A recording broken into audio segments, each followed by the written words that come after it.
Hey guys, this is the COVID dashboard, the global COVID dashboard that I've built on the tool called Qlik. This dashboard connects to the data source and brings in data every day in the morning and updates all the charts. Uh, just to give you some understanding on how to use this dashboard and navigate and process the numbers, uh, on the top level, we have two filters. One is at the continent level, and the other one is at the country level. So on the continent level, you have groupings based on, say, Africa, Asia, Europe, North America. So you could select high level filters just to see how the case count is trending. Or if you want to narrow your selection, you could select on a few of the countries here, and these are all um, sorted by the case count. So US, which is currently leading in the case count, is at the top, followed by India and Brazil. So let's make a selection on US just to see how the cases are. So once I make a selection, all the charts, all the widgets that you see are updated to the US. So you can read that the cases are just about 11 million, the deaths around 250K, and the mortality rate, which is simply deaths over cases, is around 2.2%. And the test that we've conducted is close to 165 million. Now, down below, we have a couple of tabs. Each tab has a visualization, and the first tab that you see is the cases by date. We've had two peaks until now, and we're currently in the middle of a third peak, which hopefully we will get through. Then in the second tab we have the deaths, deaths over time, and then in the third tab we have the testing over time. It basically shows you the number of tests we've done over time. 1 day spikes. This is an interesting chart in that this captures the information. This gives you a snapshot level view on the cases yesterday versus the cases today. So the negative values represent a dip in cases. The positive values that you can see in red are the ones that have increased. Those are the cases that have increased compared to yesterday. Again, then we have a graph that shows the cases by continent and date. So essentially, if I were to remove the US filter, then this would make more sense in that this captures the information on a high level at the continent level. So you could compare one continent versus another continent, and for example, you could look at Asia versus America and see how the case count is. And then down below, the chart on the left hand side captures the information on the testing and the testing regimen. Different countries use different testing modalities, and for example, the US, it's tests performed, whereas with India, it's samples tested. Canada, it's the people tested. So the different ways to kind of get to the tests, and that information is captured in this chart.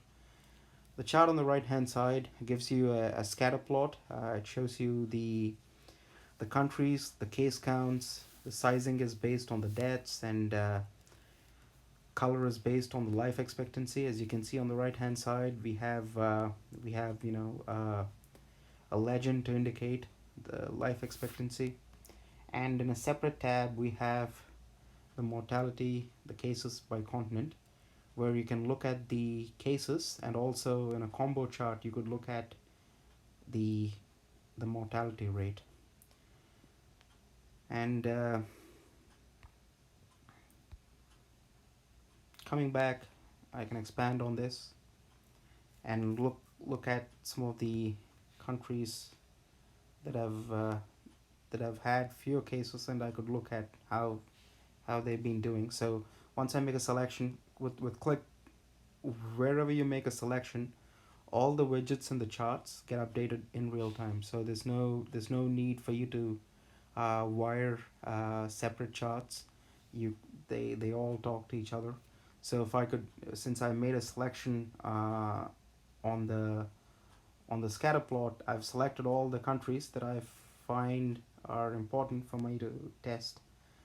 So now I can look at the numbers, and it looks like it's 28 million cases. So that's twice as high as the United States, probably 2.25 times more than the U.S. And that's 194 countries combined. So the U.S., it's 1 versus 194. So that's a quite a bit of case count that the U.S. has. So with Qlik, it's very handy in that you could make a selection in one chart and be you don't have to word the charts separately. With other tools, you may have to. And then down below, I built a couple of charts which I find are very useful. The y-axes on these charts are a number of countries basically, and and the x-axes are different in that, for example, the chart that you see right now, this is basically binning based on the average days since the highest cases. For example, if I were to select India, India had a peak in cases 2 months ago. As you can see, there's a small blurb that says days since last highest cases is 63, as you can see in the graph down below. So it bins into that category. It bins it into 40 to 80 range because that's where the number 63 lies. So it's going to bin based on the number of cases based on number of cases. Sorry, I got this wrong.